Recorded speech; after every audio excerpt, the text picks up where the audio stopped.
Hi! In front of me is Redmi 12R, and today I would like to show you how you can connect it using Bluetooth.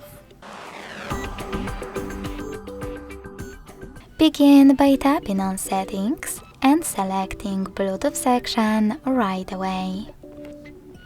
So misclick.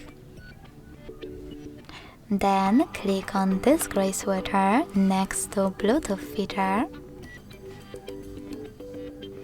and wait for available devices to show up. When they do, click on the one that you wish to connect to.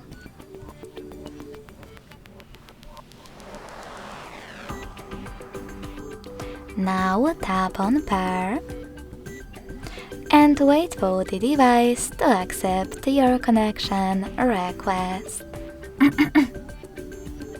As you can see, my devices were successfully connected.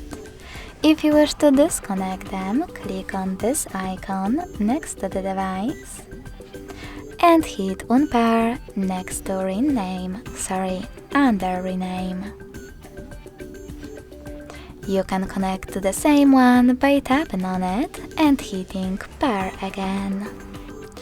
Thanks so much for watching. If you enjoyed this video, don't forget to leave a like, comment and subscribe. Bye!